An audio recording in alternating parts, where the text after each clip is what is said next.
Creating your own reality. Is it possible for me?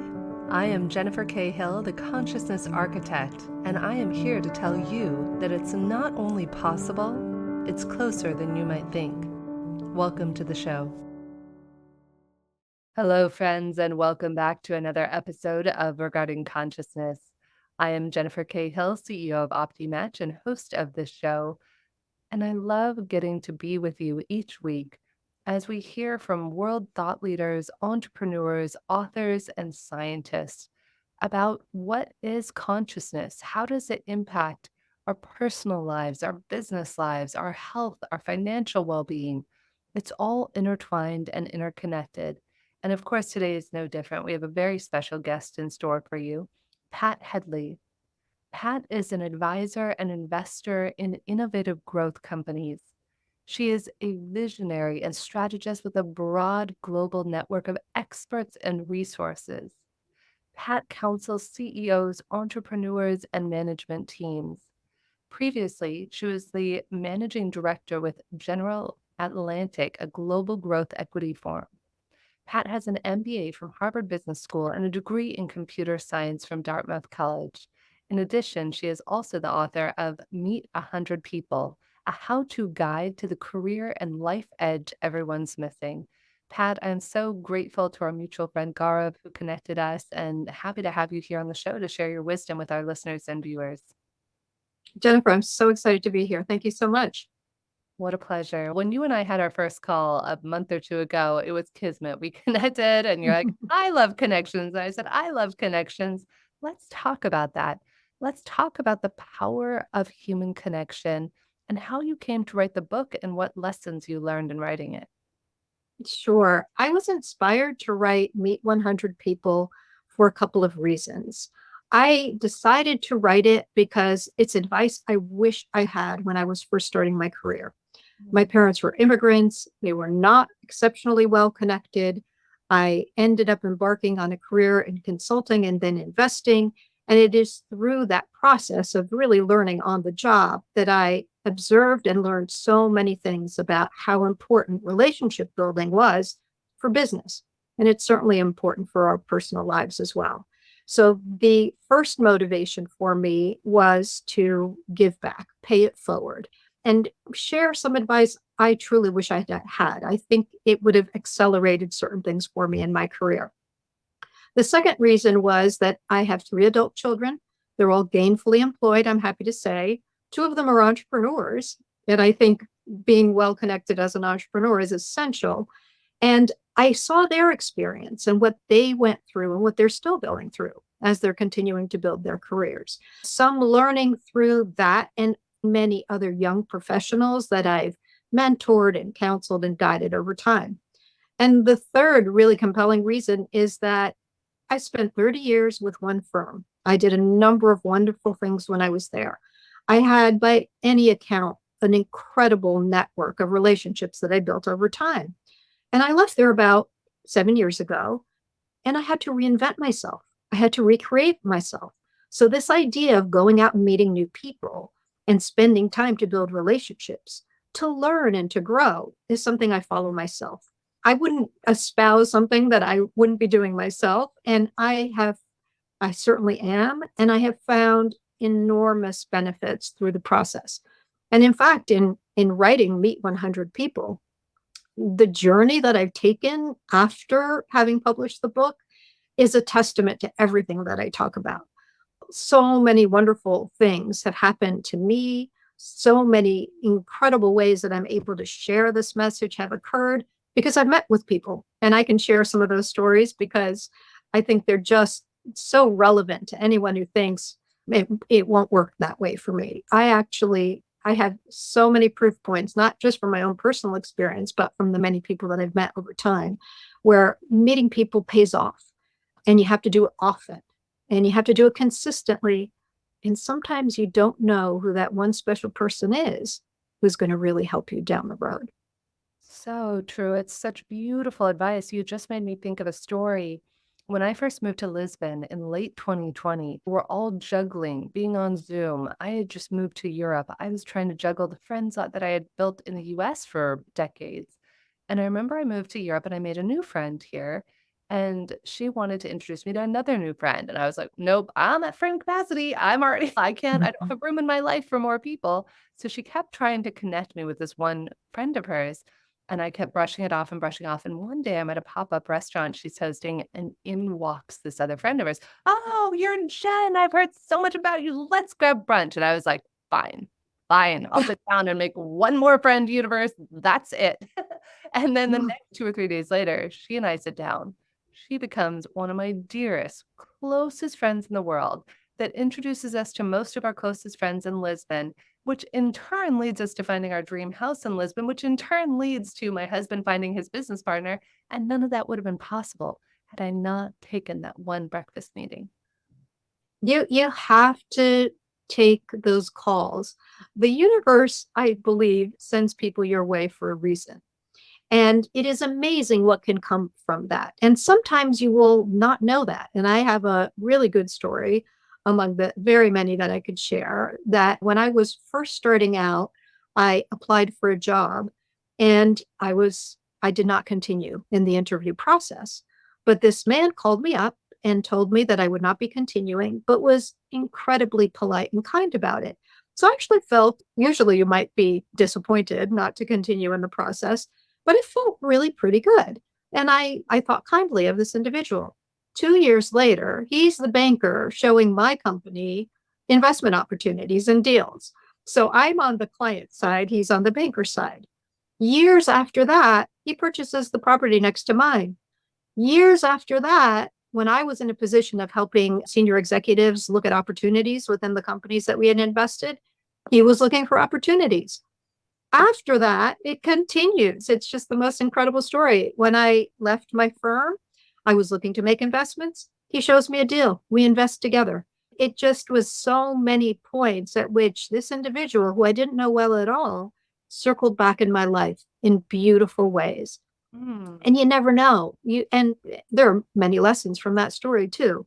If you're going to give somebody bad news, do it in a nice way because you never know what happens in the future. And even in a situation where you don't get the opportunity, you don't get the job, don't think of it as a closed door or a dead end. Think of it as if you had a good relationship, perhaps you follow up, perhaps you keep in touch. There's no reason to be disappointed, even if something looks like it's not going to happen at that moment in time. Mm. I love that. That is so powerful, Pat. And I'm so happy you shared that story because we either can look at life as though it's happening to us or for us. And so many times it's so easy to fall into a victimhood mentality. Things happen in life, and we can easily blame, judge, criticize, or we could ask ourselves, how does this serve me? How is this serving me in the most spectacular way that I can't even see? And I'm also hearing, Pat, I like to think of not even just think, but feel into what our listeners are might be imagining as they're hearing this conversation right now. And I'm hearing a lot of yeah, buts. Yeah, but Pat, I'm not a social person. Yeah, but Pat, I'm an introvert. What would you say to those people who maybe have that yeah, but I'm not good at building relationships? How would you address that? I would say that was exactly my mentality too. I'm actually a very reserved person. I'm a little bit more introverted. I'm perfectly happy being by myself. Same. And it took me a very long time to be able to articulate and pinpoint how I was able to change that in myself. And the way I discovered it is that there is one thing that really does drive me. I'm actually deeply curious and I do like to learn. And so when I meet people, I think of it as an opportunity to learn. I also think of it as an opportunity to contribute and to give. So I have a spirit of both curiosity and generosity when I approach individuals. I think a lot of people get put off by large groups. Introverts are not comfortable in rooms of hundreds of people, large conferences, for example. Introverts can actually be very comfortable one on one. That's a much more comfortable for me. So when I'm in a situation where there are a lot of people, I reframe it. I think to myself, all I have to meet is one person. And if I meet one person and have a really good conversation, that is success. I feel good about that. I could, if I meet someone and I was at a conference and I sat down next to a woman and there were lots of other people there, and we struck up a lovely conversation and we exchanged email addresses to follow up again. And we did follow up. We had another coffee together and we introduced one another to other people that we knew. That attending that event for me, I call that success. I didn't have to meet 10 people. I didn't have to meet 100 people all at once, for sure. I just had to think about it as manageable, bite sized, and doable. And then think about individuals as people that you can learn from. I love saying this to people, and I really truly believe it in my heart. Every single one of us has a treasure. And the fun part in meeting somebody new is discovering what that treasure is. Where is the point of connection? Where is there something that we share in common that we can both get excited about? And I look for that. And I especially like finding those wonderful opportunities with younger people. And I'll share another story with you as well, related to the book and how things happen that you can't expect. A young woman comes up to me after an event. She happened to be at the same college that I went to. This is talking about the book when it first came out. And she asked me for advice and said, would you have coffee with me? And I said, of course, I'll have coffee with you. I'd love to give you advice. And we sit and we have a lovely time. She tells me about her life. I give her some advice about consulting and entrepreneurship. And then, for whatever reason, we talk about our mutual love of Asian food. And so we go deep on that. And she says, I live outside of New York. She says, have you been to Flushing, Queens? I said, no, I haven't. She said, it's like traveling to China without getting on a plane. I'll take you to lunch. We made plans. We actually had to switch it once, but she followed through to her credit. Did that, connected again. I gave her more advice. So we built the relationship on that mutual love. Several months later, she reaches out to me and says, I heard there was a call for speakers for TEDx, and I'd like to nominate you. Now, I had never mentioned TED Talks. I had never mentioned an interest or a desire to do that, but it has been on my secret bucket list, I will have to say. It had always been on my mind that wouldn't that be a cool thing to do? Never once brought it up. Victoria suggested it. I said, yes, please nominate me. I was fortunate enough to be accepted for this. I've never prepared for anything more in my life than this TEDx talk. I did it, and it would not have happened if it weren't for Victoria. She gave me a gift I didn't expect, a gift I didn't think would ever come. My goal was not to get something from her. My goal was to be helpful to her.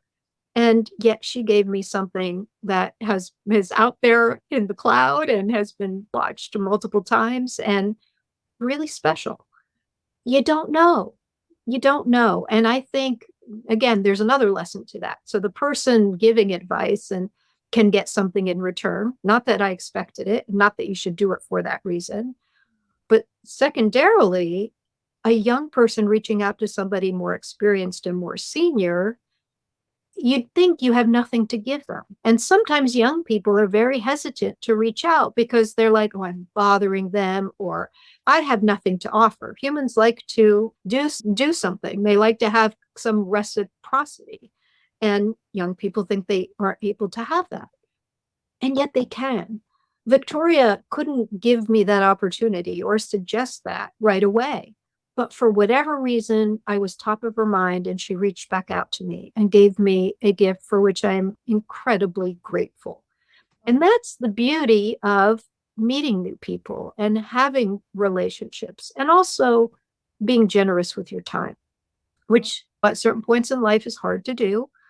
I was at a point in my life when I had a very busy career. I had 3 children that I had to spend time with, a husband, a home, and I didn't think I had time for networking. And honestly, when people say they don't have time, that means it's not a priority. And I learned that I have to make the time. And I like to say this, if you have time to eat, you have time to meet. Don't have lunch alone. Don't have breakfast alone. If you're not one to have dinner, do it during your day. Have coffee with somebody. People sitting alone in their offices eating their lunch, I think, are making a big mistake. Eat with the person next to you. Reach out to someone you don't know. They have to eat. Why not have a conversation? It's just as efficient and it's really pleasurable, I think, for both people. To the introverts, in a very long way, I would say think about what motivates you and rely on that. Find time, make it a priority, and do it step by step. It doesn't, I'm not saying meet 100 people this week. I'm saying meet 100 people at a pace that makes sense for you, but do it consistently because consistency is really the key. Mm. Yeah, and for the introverts out there as well, a little life hack I discovered years ago is I can go to an event, and if you come up and engage with me, I'll do, oh my God, I didn't know what I was doing. I would like force myself to do it. I remember one of my first networking events when I was very young, starting off my first business, is I would follow a formula. And the formula was you go to a networking event, you hand out business cards. I was like Moses parting the Red Sea. I literally was like handing out a card to everybody, and people were like diving away from me. It was so embarrassing. And now fast forward years later, there are 2 little things that I do. One is I will wear something very bright. If you're watching this on YouTube, you can always follow these shows at Jennifer K. Hill on YouTube. And I always try to be the most brightly or interestingly dressed person in the room. So that way I don't have to be accountable for going out and engaging with people. I remember I used to wear a pair of blue suede shoes often to networking events, and men and women would come up and engage with me about it. And 2 is I would just sit there. So I would wear something interesting and sit there. Now, what's really funny is actually I was just in New York the other week and I was there for a mastermind of 120 people. It's like a lot of people to try and engage with. So every day I just made an effort to dress in an interesting way. And the funniest part about it, Pat, is I would sit down, I'd have dinner or I'd have a lunch or breakfast with people, and then I would go hide because I am like, I get my energy from being by myself. So I'd like come out of my little cave, go engage with people, and then go back and hide in the room and either pray, meditate, read, do something to ground myself. You could not imagine the shock on my face anymore, Pat. The last day of the event, 150, 120, whatever entrepreneurs, and they're giving awards, and I'm in the back getting a bowl of chocolate ice cream.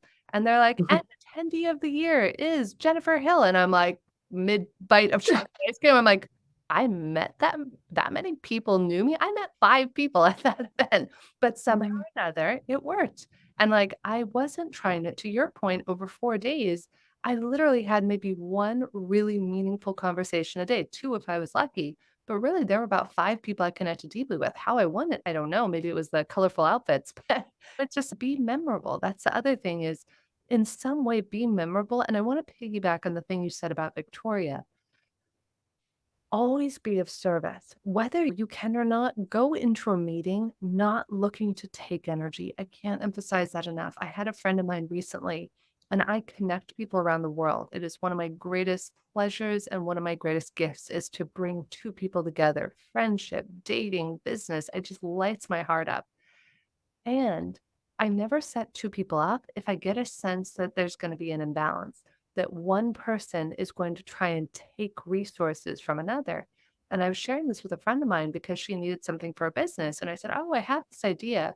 And I just had a sense, and I said, "If I were to connect you, though, I wanna be sure that there would be, like, mutual support of one another." It's not that you have to have something, but to go with the intention, not with the intention of you always want to receive wisdom and knowledge and learning from somebody who you might be getting advice from, but also to be able to know in some way I am holding the intention that I will also mutually, in some way, shape, or form, add value. Maybe it's today, maybe it's tomorrow. And my friend, I will always remember her telling me, Jen, I don't know what value I can add. And to the point of the story of Victoria, which was so beautiful, make a list of your favorite hobbies. Maybe it is Asian food, maybe it's travel, maybe it's music, maybe it's reading or sci fi, and have a set list because that's how I've learned to engage with people is I used to feel like such an outcast and like I never belonged. And now I have a list of about 10 things I love to talk about, and normally one of those 10 things can fit into some conversation and then can add value in somebody's life. Does that make sense?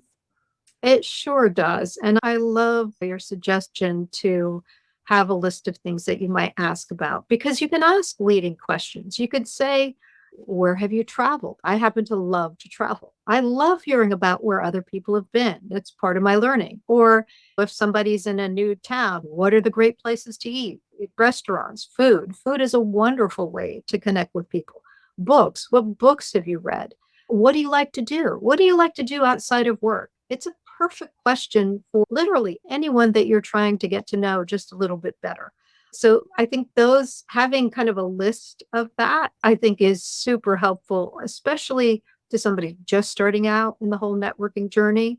But also, I think about that and I use that all the time. And I think the other piece of advice, which is really important, I think, regardless of age or experience base, is it's so important to ask questions. And then it's so very important to listen Mm. because it's sometimes you can be the most interesting person, but there is huge value in being the most interested person. Somebody who really listens to their companion and partner. That builds energy too. That's a wonderful way of connecting and then going deeper on whatever the person is talking about, what's of interest to them to draw them out even further. Yeah, and you know what? One of my favorite questions I was asked in a mastermind years ago, that's one of my go-tos at events.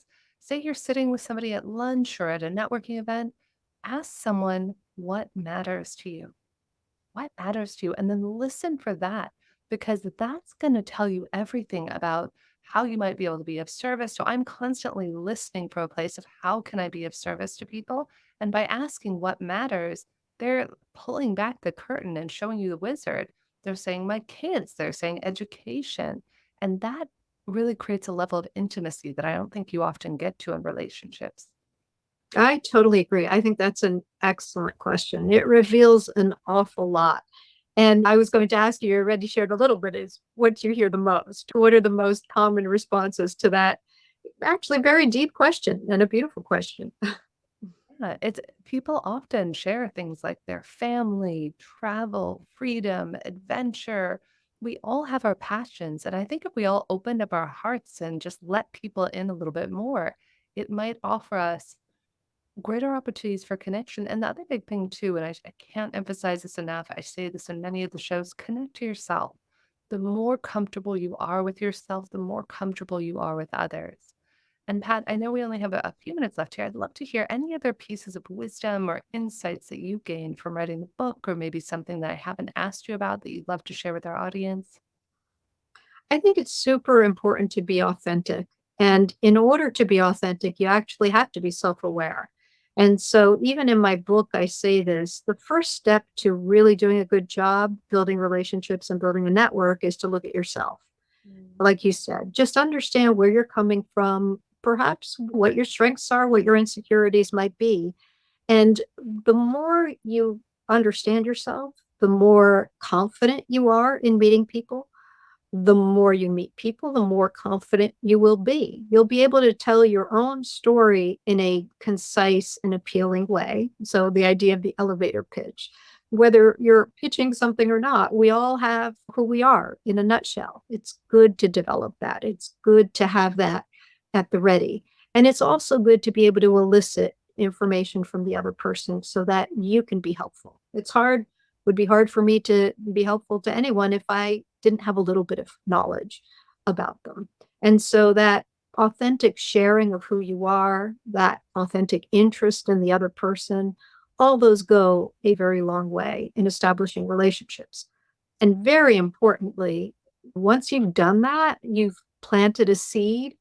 And the worst thing one could do with a seed is not water it, is not nurture it, is not follow up, is not try to take it to the next step.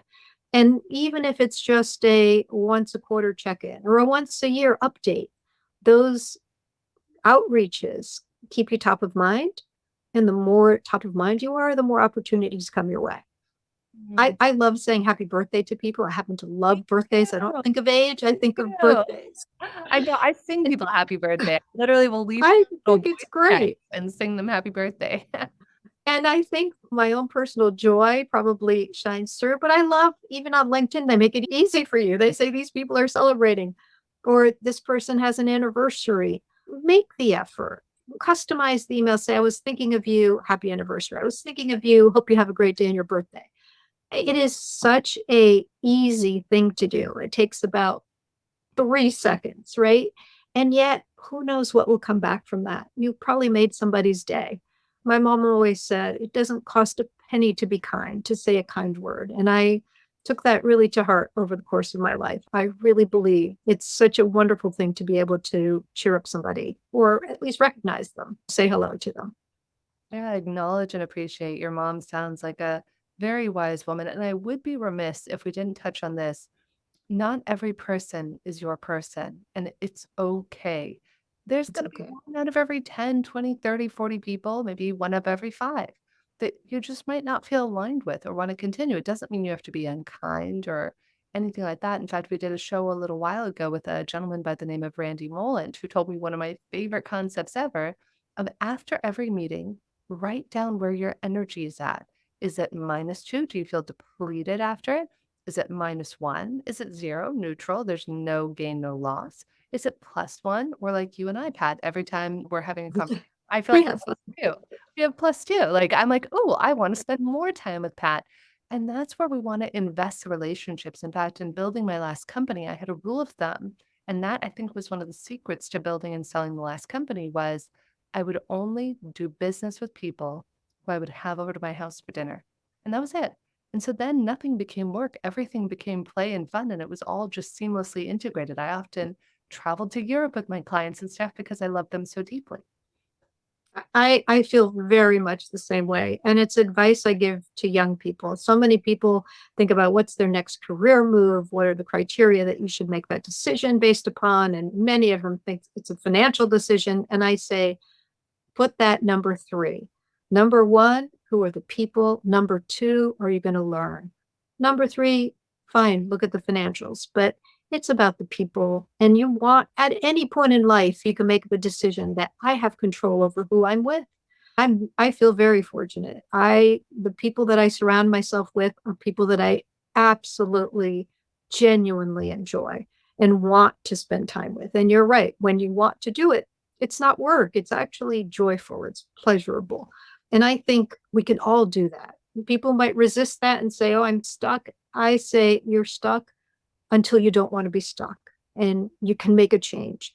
And the more people, the more pathways are available to you, the more opportunities can present themselves to you. I think people feel stuck if they're siloed and if they don't have a broad network.